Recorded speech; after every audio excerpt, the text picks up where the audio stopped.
नमस्कार दोस्तों, स्वागत है आप सभी का। बदलाव 2022 CGL, CHSL, CPO, railway, bank, जितने भी एग्जाम है उसके अंदर सबसे खास चीज बदलाव। लगातार बदलाव आ रहा है। कुछ लोग कहते हैं पेपर बहुत मुश्किल बन रहा है, कोई कहता है टीसीएस पेपर बना रहा है, कोई कहता है ये बना रहा है। क्या वाकई में चीजें बहुत मुश्किल हैं या फिर दिखाई जा रही है मुश्किल? आज की क्लास में हम बदलाव 2022 का सेशन की शुरुआत करने जा रहे हैं। बदलाव 2022 का मतलब है कि आज तक ये होता है कि पूरे यूट्यूब में अगर आप देखें, पूरे यूट्यूब पे देखें या कहीं पेड कोर्स आप करते हैं, आप ये देखेंगे कि जो क्वेश्चन आते हैं वो करा देते हैं। एग्जामिनर की साइकोलॉजी पे कोई काम नहीं कराता। जब आप पूरा पढ़ लेते हैं, पूरा पढ़ने के बाद ये एहसास होता है आता सब कुछ है। जब मॉक टेस्ट में बैठते हैं तो चीजें नई लगती हैं, होती नहीं है। पेपर में बैठते हैं, चीजें नई लगती हैं पर चीजें नई होती नहीं है। जब उनका सॉल्यूशन देखते हैं तो ऐसा लगता है यार ये तो आता था हमें, ये हुआ क्यों नहीं पेपर में?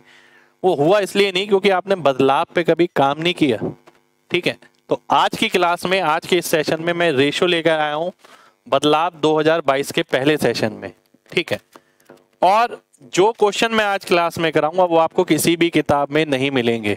और इन क्वेश्चनों को करने के बाद आपके अंदर ये कॉन्फिडेंस आएगा कि यार मॉक टेस्ट वाले जो क्वेश्चन होते हैं ना वो शायद मैं ही बनाता हूँ, या फिर पेपर वाले जो क्वेश्चन है वो भी शायद मैं ही बनाता हूँ। ठीक है, ऐसा आपको लगेगा। हालांकि वो कोई भी बना सकता है। मेन बात है कि आपको एग्जामिनर की साइकोलॉजी से मैच करना है। तो आज की क्लास आपको एग्जामिनर की साइकोलॉजी से मैच कराएगी, यही दिखाएगी कि चीजें मुश्किल नहीं हो रही हैं। जैसे आपको दिखाया जा रहा है कि मुश्किल आ रहा है, मुश्किल कुछ नहीं आ रहा है। कोई टीसीएस पैटर्न का मतलब ये नहीं है कि पेपर बहुत ज्यादा मुश्किल हो गया। आप ये समझिए कि चीजों को ऐसे ना पकड़ के ऐसे पकड़ा जा रहा है, बस चीजें सारी वही हैं। आज की क्लास में सारे क्वेश्चन कंप्लीटली न्यू क्वेश्चन आपको लगने वाले हैं। साथ के साथ आपको ये भी देखने को मिलेगा कि क्या तरीका आपका होना चाहिए उन नए क्वेश्चन को टैकल करने का।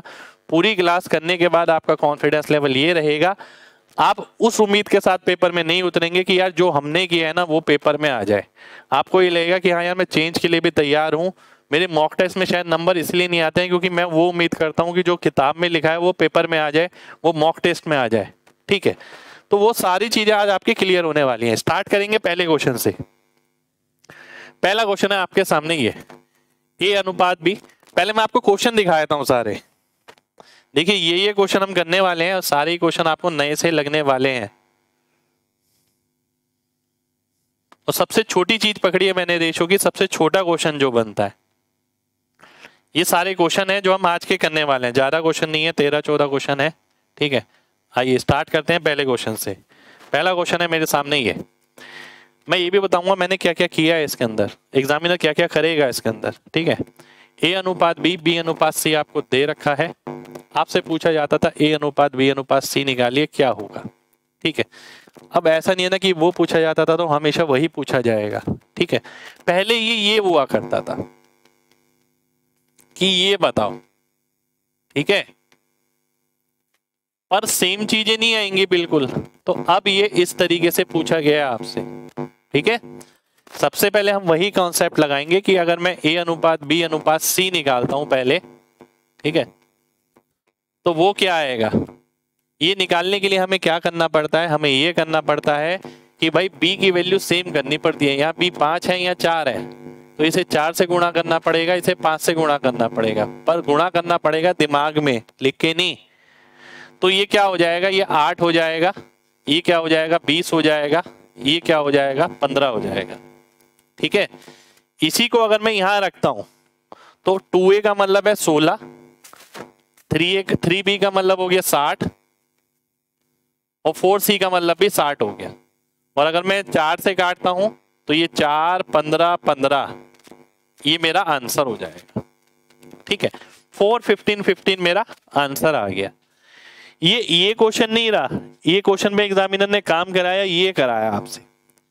अब मैं ये सोचता हूं कि अगर ये क्वेश्चन आया, क्या इसमें कुछ छोटा हो सकता है? आइए देख लेते हैं कि क्या इसमें कुछ छोटा संभव है।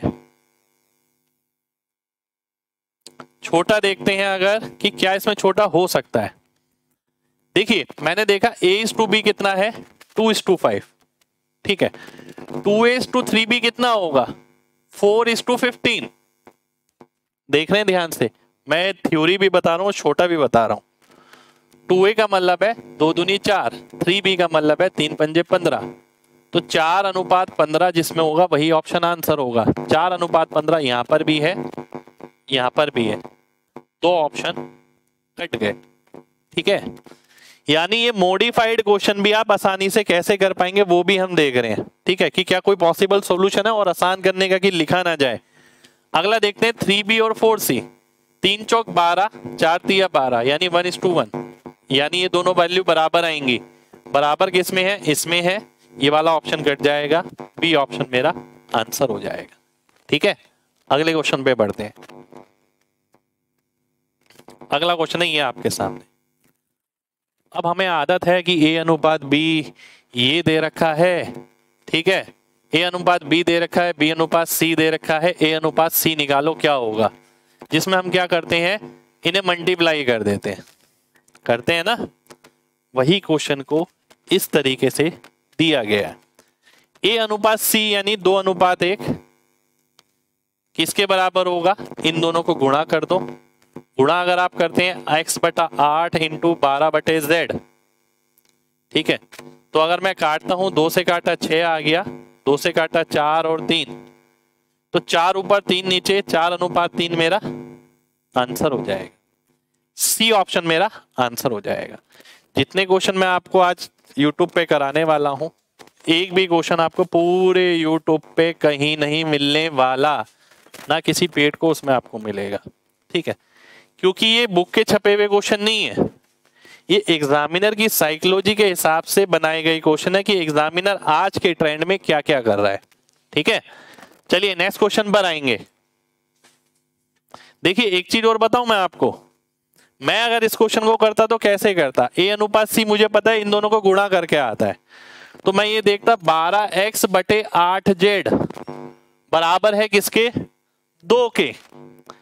12 और 8 काटेंगे, 4 से 3 ऊपर 4 नीचे, ठीक है, 3 ऊपर 2 नीचे, और 2 इधर जाएगा तो 4 हो जाएगा, 3 इधर आएगा तो 4:3 हो जाएगा। मैं इस तरीके से करता।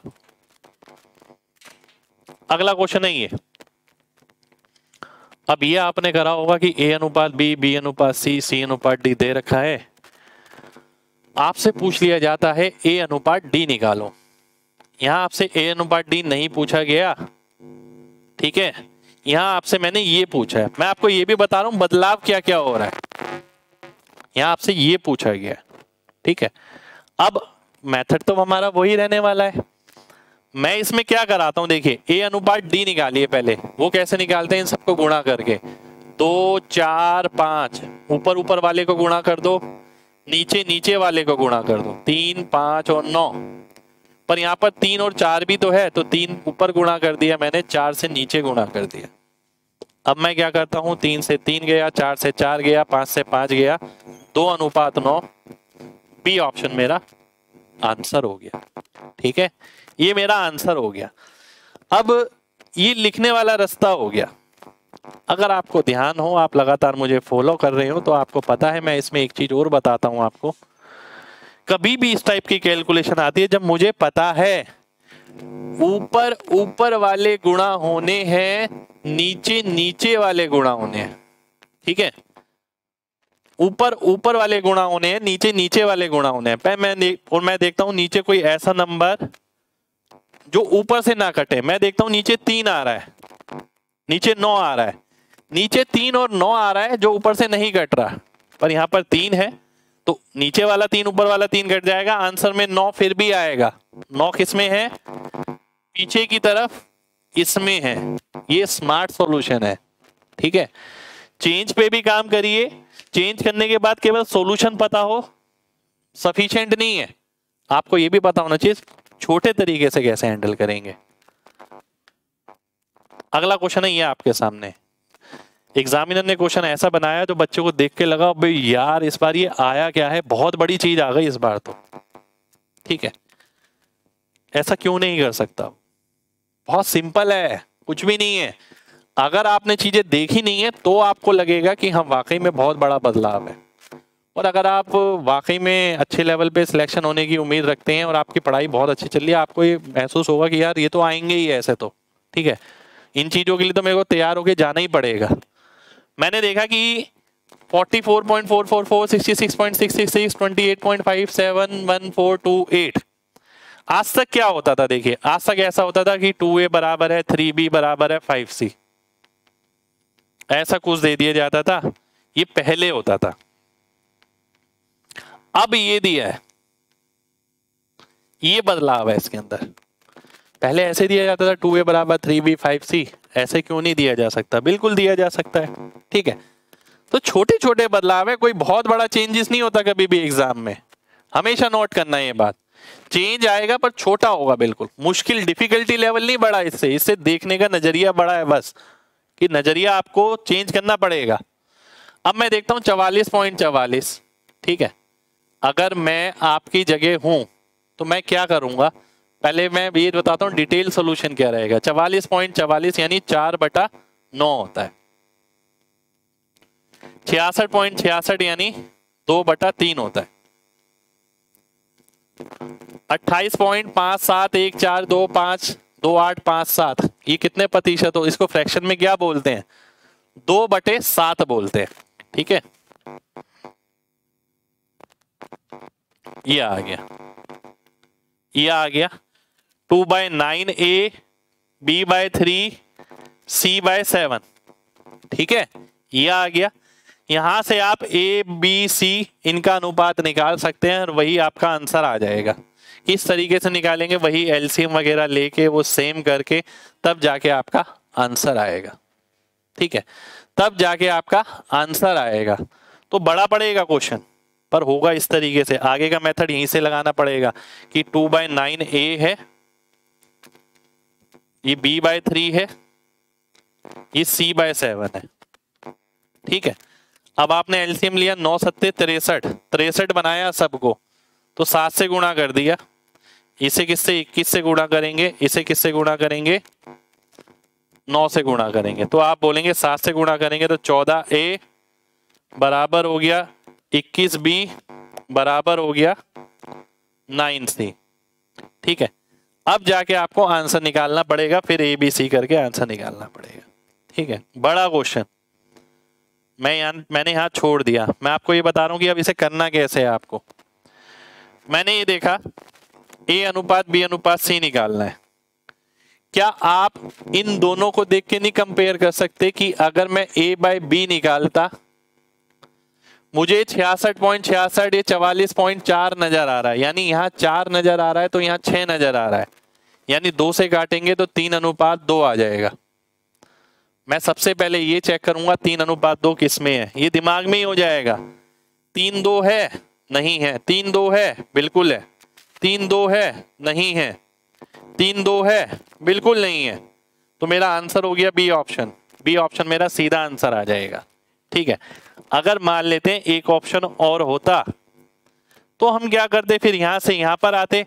मैं बी और सी चेक करता हूं। बी क्या है, 2/3b, और ये क्या है 2/7 सी। 2 से 2 कटा, 3/7 आ गया। तो b/c का अनुपात क्या होना चाहिए, 3:7, जो कि यहां पर है। बी ऑप्शन मेरा आंसर हो जाता, ठीक है। तो इस तरीके के क्वेश्चन आपने बहुत देख रखे हैं, इस तरीके के बहुत दे रखे हैं, पर इस तरीके के क्वेश्चन किताबों में नहीं मिलेंगे आपको, ठीक है। पर ये क्वेश्चन बन सकता है। नेक्स्ट क्वेश्चन पर आएंगे। नेक्स्ट क्वेश्चन है आपके सामने, ये A अनुपात B अनुपात C ये है। आपको बताना है A + B / B + C क्या होगा, ठीक है। जो पहले नंबर दिए जाते थे वो नंबर नहीं दिए, वो इस तरीके से दे दिए। अगर मुझे नंबर मिल जाए तो मेरा काम बहुत आसान हो जाए, ठीक है, बहुत आसान हो जाएगा। नंबर के लिए मैं क्या करूंगा, मैंने सबको क्या करा, 1000 से गुणा कर दिया, ठीक है। 1000 से गुणा करने पर अनुपात पे कोई फर्क नहीं पड़ेगा, क्योंकि सबको 1000 से गुणा करा है, तो 1000 से गुणा करके अनुपात पे कोई फर्क नहीं पड़ने वाला। वो 1000 से ही मैंने गुणा क्यों किया, क्योंकि मैंने यहाँ पर 1 2 3 प्लेस ऑफ डेसिमल देखे, तो मैक्सिमम प्लेस ऑफ डेसिमल जितने हैं उसको मेरे को हटाना पड़ेगा अगर इंटीजर में लाना है, क्योंकि अगर इंटीजर में ले आता हूं तो मेरा काम बहुत आसान हो जाना है। ठीक है, 1000 से मैंने गुणा किया तो ये कितना आ गया 300। ठीक है, 1000 से गुणा किया तो ये कितना आ गया 40, तो ये भी 40 है। 1000 से गुणा करेंगे तो कितना आएगा 5, तो 340/45, यानी अगर मैं 5 से काटता हूं तो 68:9 ये मेरा आंसर हो जाएगा। बी ऑप्शन आपका आंसर हो गया। अगर मैं इसी को 0.3 + 0.404, तो डेसिमल तो लिखने में ही अपने आप में अनकंफर्टेबल रहता है बंदा, क्योंकि उसमें कैलकुलेशन बढ़ेगी। ठीक है, आप देखते हैं 0.3 + 0.04, अगर आप बहुत अच्छे से काम करते हैं नंबर पे तो मुझे वैसे भी नजर आ रहा है, देखिए। ठीक है, मुझे ये वैसे भी नजर आ रहा है, पता है क्या, देखिए मुझे ध्यान से देखता हूं मैं, तो मैं इसे इस नजर से देखता हूं 0.300, मैं इसे इस नजर से देखता हूं 0.040। अब मुझे बहुत आराम से नजर आ रहा है कि ऊपर वाला 340 और नीचे वाला 45। अगर आप इस नजर से देखते हैं, क्योंकि मैंने सबको 3 प्लेस ऑफ डेसिमल में ले लिया, या तो मैं 1000 से गुणा कर लूं या 3 प्लेस ऑफ डेसिमल में ले लूं। ठीक है, नेक्स्ट क्वेश्चन पर आते हैं। अगला क्वेश्चन है आपके सामने ये। अब देखिए डाटा किस तरीके से दिया गया है। मैंने आपसे क्या बोला था, पहले डाटा दिया जाता था 2a बराबर है 3b बराबर 5c, या 1/4a बराबर है 2/3b बराबर है 7/4c, इस तरीके से। वही मैंने परसेंटेज में कन्वर्ट किया कि परसेंटेज लगा दी उनके साथ, वही मैंने डेसिमल में लिखा। ठीक है, अब सबसे बड़ी बात मैं देखता हूं इन सब में 9 कॉमन है, तो 9 से घटेगा 5, 9 से घटेगा 4, 9 से घटेगा 7, 5, 4 और 7। और अगर मैं ए बी सी का अनुपात निकालता हूं, ध्यान से देखिएगा, तो क्या आएगा 5, 4, 7 से भाग होने वाली एक राशि जो कि हो गई 140, एक नंबर 140 हो गया। अगर आप इसे 140 बनाते हैं तो 28 से गुणा करना पड़ेगा, ए की वैल्यू 28 आ गई, बी की वैल्यू 35 आ गई, सी की वैल्यू 28, सी की वैल्यू 20 आ गई। ठीक है, अगर ये पूछा होता तो फिर भी बात बन जाती, 28, 35, 20 आंसर हो जाता, पर ये नहीं पूछा। यहां पर इसमें भी बदलाव है, पहले इसमें चेंज है फिर इसमें चेंज है। उसने ये पूछा है 10% ऑफ ए यानी 2.8, 20% ऑफ बी, 20% कितना हो गया 7 हो गया। ठीक है, 35 दूनी 70, 5% ऑफ ए यानी इसका आधा, 10% ऑफ सी यानी 2। अगर मैं सॉल्व करता हूं तो 9.8/3.4, अगर मैं काटता हूं तो 49/17, ये मेरा आंसर हो जाएगा, यानी बी ऑप्शन मेरा आंसर हो गया। ठीक है, आपको देखिए घबराना बिल्कुल नहीं है इन क्वेश्चनों को देख के, ये क्वेश्चन आपके मोटिवेशन के लिए है। अब आपका एग्जाम करीब आ रहा है, एग्जामिनर कुछ ना कुछ छेड़छाड़ तो करेगा ना पिछली चीजों में, वो छेड़छाड़ क्या हो सकती है, वो बदलाव क्या हो सकता है, वो यहां पर मैं आपको सिखा रहा हूं। ठीक है, कोई डिफिकल्टी लेवल नहीं बढ़ाया हमने, सबसे बड़ी बात ये है। देखिए मुश्किल क्वेश्चन बनाना बहुत आसान है, ठीक है, कि बच्चों को डरा दिया जाए, ये डिफिकल्टी लेवल नहीं बढ़ाया। इसमें हमने ये करा है कि प्रीवियस एग्जाम में जो आते हैं चेंजेस वो हमने देखे, उसको ऑब्जर्व किया, हमने देखा एग्जामिनर किस किस चीज पे काम कर रहा है, वही चेंजेस हमने यहां कर दिए। क्वेश्चन मुश्किल नहीं हुआ, दिखने में मुश्किल है वो। अगला क्वेश्चन है ये आपके सामने, a + b/a - b इतना दे रखा है, b + c/b - c इतना है, c + d/c - d इतना है। अभी तक क्या होता था, आपको सीधा दिया जाता था a/b भाई ये है, bc ये है, cd ये है, तो acd निकाल लो। ठीक है, ये होता था। यहां बदलाव है, यहां इसे ना देकर उसने ये दिया है। ठीक है, तो दिखने में थोड़ा अलग है। तो पहले a + b, a - b से हमें a/b निकालना पड़ेगा। वो कैसे निकालते हैं, 7 + 3/7 - 3, 7 + 3 हो गया 10, 7 - 3 हो गया 4, 10/4 यानी 5/2, 10/4 ये आ जाएगा। अगला देखता हूं b/c, 7 प्लस 1 8 हो गया, 7 माइनस 1 6 हो गया। ठीक है, C अनुपात D 3 प्लस 1 4 हो गया, 3 माइनस 1 2 हो गया। ठीक है, अब मैं इसे काट लेता हूं। अगर 2 3 6 2 चौक 8। ठीक है, और ये 1 है, ये 2 है। अब मेरे को सबसे पहले देखना है ACD निकालना है मेरे को, ACD ये निकालना है मेरे को। ठीक है, अगर मैं देखता हूं, देखिए ये C की वैल्यू कितनी है 2 है, ये C की वैल्यू 3 है, तो सबसे पहले तो मेरे को इसे 3 से ही गुणा करना पड़ेगा। तो अगर मैं ABCD निकालता हूं, इसे 3 से गुणा करता हूं, तो ये 6 हो गया, ये 3 हो गया। ठीक है, अब ये 6 बनाने के लिए मेरे को इसे 2 से गुणा करना पड़ेगा। अगर मैं इसे 2 से गुणा करता हूं तो ये 8 हो जाएगा, और ये 8 हो गया तो इसे 8 बनाना पड़ेगा, ये 8 बन गया तो ये 20 बनाना पड़ेगा। मेरे को निकालना है ACD, तो AC और D 20 6 3, 20 6 3 मेरा आंसर हो जाएगा। ठीक है, अब ये भी हो सकता है इसके साथ एग्जामिनर ये कर दे कि भाई ACD आप डायरेक्ट निकाल लेते हैं, 3A/4C/5D ये निकालो, या ये बोल सकता है 0.7A ratio 0.6C ratio 0.75D।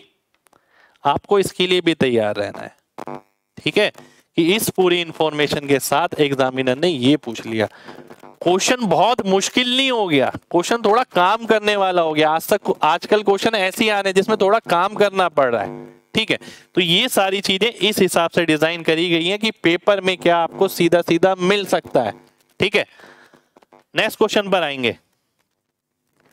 अब नेक्स्ट क्वेश्चन भी देखिए यही है, A अनुपात B। मैंने डायरेक्ट रेशियो नहीं दिया, मैंने परसेंटेज दे दी, मैंने यहां पर भी परसेंटेज दे दी। ठीक है, और परसेंटेज जरूरी नहीं है वो ऐसे लिखे, 33 1/3 55 5/9 भी लिख सकता है, उस चीज के लिए भी तैयार रहिए। अब अगर आप ध्यान से देखते हैं, आपको A अनुपात B अनुपात C निकालना है। सबसे पहले जो बेसिक चीज से अगर जाते हैं तो A अनुपात B क्या आएगा, 50% और 37.5% का मतलब है 12.5 से काटेंगे 4 और 3। और B अनुपात C की बात करें तो 1/3 और 5/9, तो 3 अनुपात 5 हो गया। तो क्वेश्चन तो बहुत सिंपल हो गया, 4 3 5 आ गया, 8 6 10 ये रहा आंसर। C ऑप्शन आंसर हो जाना चाहिए। क्या मैं इसे बिना लिखे कर सकता हूं? मेरे को देखना पड़ेगा कैसे। 12.5 से काटता हूं तो 4 अनुपात 3, 4 3 है नहीं है, 4 3 है नहीं है, 4 3 है नहीं है, तो इतने में ही काम बन गया, इतने में ही काम बन गया। यानी जो हम चीजें करते थे वो हम बदलाव में भी लगा रहे हैं। ठीक है, तो आपके लिए बहुत जरूरी है, इस उम्मीद के साथ पेपर में मत बैठिए कि जो बुक में है वो पेपर में आएगा, जो क्लास नोट्स में है वो पेपर में आएगा। ये एग्जामिनर की साइकोलॉजी है, ये मैं साइकोलॉजी बता रहा हूं एग्जामिनर की क्या चल रही है, और इसी पे बेस आपके आगे के पेपर रहने वाले हैं। अगला क्वेश्चन देखिए, ये आपके सामने एक्स वाई जेड, एक्स अनुपात वाई अनुपात जेड अगर मैं सॉल्व करता हूं 1/2 2/3 3/4। ठीक है, ये आ गया 1/2 2/3 3/4। अब मेरे को ये निकालना है। ठीक है, सबसे पहले क्या मैं इसे पहले सॉल्व कर सकता हूं? बिल्कुल, 12 बना देता हूं तो 6 आ जाएगा, 4 से गुणा होगा 8 हो जाएगा, 3 से गुणा होगा 9 बन जाएगा। ये आ गया 6 8 9। अब मैं एक्स वाई वाई जेड, देखिए एक तरीका है कि आप 6/8 8/9 और 9/6 इसे कैलकुलेट करें, एक तरीका ये है। ठीक है, दूसरा तरीका है कि आप बीच में ऑप्शन से कंपेयर कर लें। अगर मैं बीच में ऑप्शन से कंपेयर करता हूं, मान लेते हैं ये 6 8 9 आ गया, मैं केवल इतना देखता हूं एक्स वाई जेड, तो वाई स्क्वायर इधर आएगा, एक्स जेड इधर आएगा। एक्स जेड का मतलब है 54, वाई स्क्वायर का मतलब है 64। ठीक है, 2 से काटेंगे 3, 2 से काटेंगे 32, 27 अनुपात 32 कहां पर है? यहां पर है, पर यहां पर भी है, यहां पर नहीं है, यहां पर भी नहीं है। 2 ऑप्शन कट गए, 2 ऑप्शन अभी भी बचे हैं। अब मैं अगले पे आता हूं, मान लेते हैं इस पे आ गया, y अपॉन जेड है, z इधर चले जाएगा, z का स्क्वायर ये एक्स वाई, तो एक्स वाई कितना आ गया? 6 इंटू 8 और एक्स स्क्वायर कितना आ गया? 81। 2 तिया 6, ओ 3 दूनी 6, 3 इंटू 27, 16 अनुपात 27। 16 अनुपात 27 कहां पर है? 16 अनुपात 27 यहां तो नहीं है, पहले ऑप्शन में है, ए ऑप्शन में। ए ऑप्शन मेरा आंसर हो जाएगा। ठीक है, मॉडिफिकेशन, सॉल्यूशन में मॉडिफिकेशन, सब चीजें अडेप्ट करनी पड़ेंगी। ठीक है, ये मैंने परसेंटेज हटा के डेसिमल में कर दिया इस तरीके से, पर कॉन्सेप्ट परसेंटेज का ही लगाया। 0.5 मतलब क्या होता है? 50%, 1/2। 0.6666 का मतलब क्या होता है? 66.66%, जो कि 2/3। 0.75 का मतलब क्या होता है? 75%, जो कि 3/4। इस तरीके से मैंने ये लिखा। अगला क्वेश्चन एक बहुत बढ़िया क्वेश्चन, इस पे बेस क्वेश्चन एग्जाम में लगभग आता रहता है, जिस कॉन्सेप्ट पे a plus B, B plus C, C plus A, 5 अनुपात 7 अनुपात 6 है, इसकी वैल्यू दे रखी है, इसकी वैल्यू निकालनी है। ठीक है, ध्यान से देखिएगा। आज तक क्या होता था? आज तक ये होता था a plus B, B plus C, C plus A दे रखा है, a अनुपात बी अनुपात सी आपसे पूछ लिया जाता था। ठीक है, यहां मैंने इसे मॉडिफाई किया है, ध्यान से देखिएगा। अगर मैं इन सब को ऐड करता हूं तो मुझे क्या मिलेगा? 2 बार ए, 2 बार बी, 2 बार सी, इसकी वैल्यू कितनी मिलेगी? 5 7 12 6 18। तो इसका मतलब है a प्लस बी प्लस सी की वैल्यू कितनी आ जाएगी? 18/2 यानी 9। और ये 9 यूनिट है, ये एग्जैक्ट वैल्यू नहीं है, एग्जैक्ट वैल्यू यहां दे रखी है। 9 यूनिट का मतलब है 9k, 9x, आप कुछ भी मान सकते हैं। ठीक है, जब मैं इसे जोड़ता हूं तो 2 बार ए, 2 बार बी, 2 बार सी मिलेगा, जिसका टोटल 18 आ रहा है। अगर मैं 2 से भाग करता हूं तो 9 मिलेगा, और a plus B plus C 9 unit आ गई। ठीक है, अब मैं क्या देखता हूं, a plus B plus C 9 unit है, a प्लस बी कितना है? 5 यूनिट, तो c की वैल्यू कितनी आ गई? 4 यूनिट आ गई। ठीक है, b प्लस सी अगर 7 यूनिट है तो a की वैल्यू कितनी आ गई? 2 यूनिट आ गई। ठीक है, a की 2, c की 4। अब b की कितनी आ गई? c प्लस a अगर 6 है तो b की 3। तो अब मैं क्या देख पा रहा हूं? 2 दूनी 4, 4 चौक 16 और 4 20, 20 में से 9 गया 11। 11 यूनिट की वैल्यू अगर 66 है, मेरे को क्या निकालना है? 4 दूनी 8, 8 और 6 14, 14 में से 12 गया 2, तो 2 यूनिट की वैल्यू कितनी आएगी? 12 आ जाएगी। 12 का मतलब क्या है? ए ऑप्शन है, ए ऑप्शन हमारा आंसर हो जाएगा। बहुत ही इंपॉर्टेंट क्वेश्चन, आपके सॉल्यूशन देखने के बाद एक भी क्वेश्चन मुश्किल नहीं लगने वाला। और यही एग्जैक्ट होता है जब आप एग्जाम में उतरते हैं, कुछ नया देखते हैं, जब देखते हैं घर पे आके सॉल्यूशन, ये लगता है हाँ यार मुश्किल तो नहीं है, पर हमसे पेपर में नहीं हुआ। तो उसी के लिए ये सारी चीजें आपको कराई जा रही हैं। ठीक है, आगे बढ़ते हैं। एक और क्वेश्चन है आपके सामने, ये a अनुपात b माइनस सी, सी अनुपात a plus B, a plus B plus C अगर 3000 है, c का मान कितना रहने वाला है? ठीक है, अब अगर मैं ध्यान से देखूं, अगर मैं इसे ऐड करता हूं तो वैल्यू मिलेगी किसकी? a प्लस बी माइनस सी, कितनी मिलेगी? 5 यूनिट। यही वैल्यू क्या दूसरे से निकाल सकता हूं मैं? बिल्कुल निकाल सकता हूं। अगर मैं इसमें से ये घटा दूं तो a प्लस बी माइनस सी दूसरे से कितनी मिल रही है? 2 में से 1 गया 1 यूनिट। और ये लिखने की जरूरत नहीं है 5 यूनिट 1 यूनिट, ये तो मैं आपकी समझ के लिए लिख रहा हूं। ठीक है, नहीं तो आपको सीधा देखना है, ये 5 यूनिट है, ये 1 यूनिट है, तो इसको 5 से गुणा कर दो। अब 5 से गुणा करोगे तो ये 10 आ जाएगा, 5 से गुणा कर दोगे ये 5 आ जाएगा। अब आपको सबकी वैल्यू पता लग जाएगी, यानी आपको सी की वैल्यू पता लग गई 5 यूनिट, ए प्लस बी की 10 यूनिट, क्योंकि इसे सेम करोगे ना, इंटू 5 करोगे तभी तो ये सेम रहेगा, क्योंकि ये वैल्यू सेम है। अब 10 प्लस 5 कितना हो गया, 15 यूनिट हो गया, और 15 यूनिट की वैल्यू कितनी है, 3000। ठीक है, आपको निकालना है सी यानी 5, 5 का मतलब हो गया डिवाइड बाय 3 यानी 1000, तो 1000 आपका आंसर हो जाएगा। ठीक है, ये डिवाइड बाय 3 तो ये भी डिवाइड बाय 3। अब क्या पेपर में ऐसे ही करेंगे, पेपर में ऐसे नहीं करेंगे, पेपर में बिना पेन के ये क्वेश्चन बहुत आराम से होगा, पर केवल उसी का होगा जिसने पहले से ऐसा कुछ देख रखा है। यहाँ बोलना बहुत आसान हो जाता है, मैं बोलता हूँ ये बिना पेन के हो जाएगा, उसके पीछे मेरा इतना सारा तजुर्बा है, उसके बलबूते पे वो बिना पेन के हो रहा है, क्योंकि मैंने घर पे इतनी मेहनत करी है। ठीक है, अब आप देखते हैं, आप ये देखते हैं, अगर आप इसे ऐड करते हैं तो a प्लस बी माइनस सी, इसमें से ये घटाते हैं तो a प्लस बी माइनस सी। ये एक ऐसी चीज है जो आप कॉमन करके दोनों में निकाल सकते हैं, और कुछ नहीं निकाल सकते। इसका सम किया इसलिए 5 यूनिट, इसका अंतर किया 1 यूनिट, तो ये 5 यूनिट है, ये 1 यूनिट है। ठीक है, इसको सेम किया मैंने तो इसे 5 से गुणा करना पड़ेगा, ये 10 ये 5, 15 की वैल्यू ये 5 की क्या 1000, मेरा आंसर हो गया, ए ऑप्शन मेरा आंसर आ जाएगा।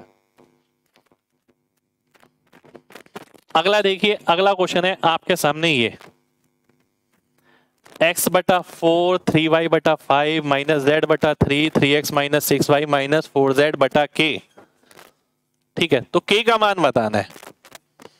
मान लेते हैं, देखिए इस टाइप के क्वेश्चन को आसान करने का तरीका क्या है मैं आपको ये बताता हूँ। बटे k का मतलब, देखिए इस बात का मतलब क्या है, इस बात का मतलब मैं डिटेल में लिखता हूं यहाँ पर, आप इस नजर से देखें अगर आप नहीं देख पा रहे हैं तो। ठीक है, इस बात का मतलब ये है, ठीक है, अगर मैं इसे 1 के बराबर रख देता हूं तो मुझे सीधा k की वैल्यू मिल जाएगी मेरे भाई, k इक्वल्स टू ये। ठीक है, x की जगह क्या रख सकता हूं मैं 4, तो 3x की जगह क्या आ जाएगा 12, 3y की जगह मैं 5 रख रहा हूं तो 6y की जगह 10 रखूंगा, माइनस z की जगह 3 है, माइनस 4z यानी इसका 4 गुना, तो 12 आ गया, और ये बराबर हो जाएगा किसके 1 के और नीचे के, 24 में से 10 गया तो 14 आ गया, k की वैल्यू मेरी 14 हो गई। ठीक है, ये मेरा आंसर हो गया। पहले से नहीं किया होगा तो पेपर में बहुत समय लग सकता है पहली बार देखने पर। इस सेशन का नाम ही बदलाव 2022 है कि भाई पेपर वाला समय आप नया क्वेश्चन वाला कैसे बचा सकें, उसकी सीरीज मैंने स्टार्ट करी है, जिसकी आज पहली क्लास है। ठीक है, तो उम्मीद करता हूं सभी को ये क्वेश्चन क्लियर होगा।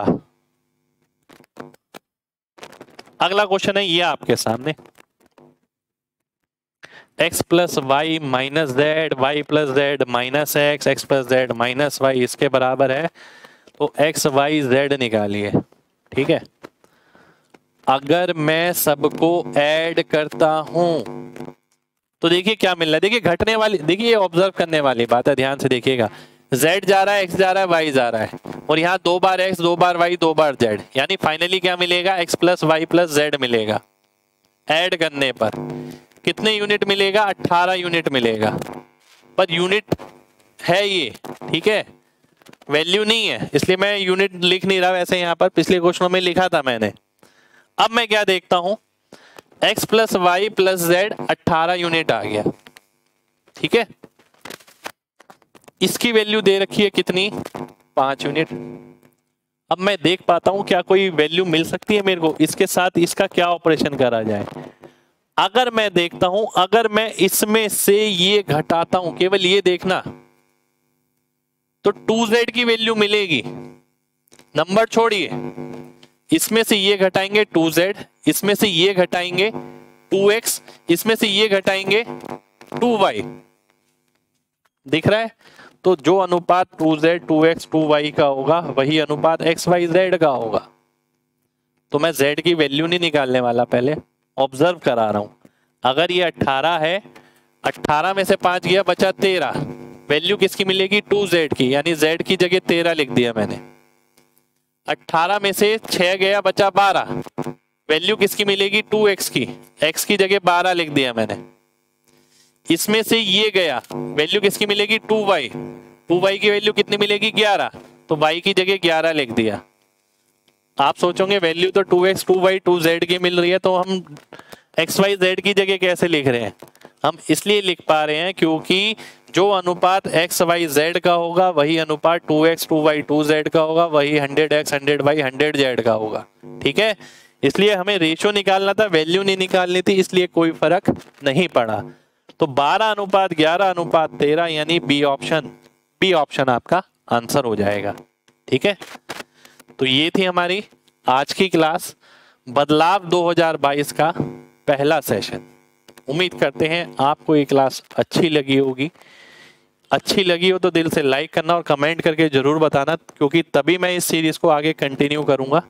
क्योंकि बदलाव 2022 हर कोई तैयार नहीं है बदलाव के लिए, बहुत कम लोग तैयार हैं बदलाव के लिए। हर कोई ये चाहता है जो पढ़ के जाए वही पेपर में आ जाए, वही जो किताबी चीजें हैं जो क्लास नोट्स में है वैसी क्वेश्चन एग्जाम में मिल जाए। ऐसा होगा नहीं कभी, ऐसा होता नहीं है कभी, पर आप चाहते हैं ऐसा। मॉक टेस्ट में बैठते हैं, देखते हैं नए नए तरीके के क्वेश्चन, एकदम ही ये लगता है, फिर बाद में सॉल्यूशन देख के हाँ यार पढ़ के नहीं आए पर थे तो आसान। तो यही मोटिव है बदलाव 2022 का, कुछ चीज नई ना लगे। ठीक है, जब आप एग्जाम में बैठे। तो उम्मीद करते हैं क्लास आपको अच्छी लगी होगी। मिलते हैं आपसे नेक्स्ट क्लास में, नेक्स्ट सेशन में। जब तक ख्याल रखिए अपना। जय हिंद।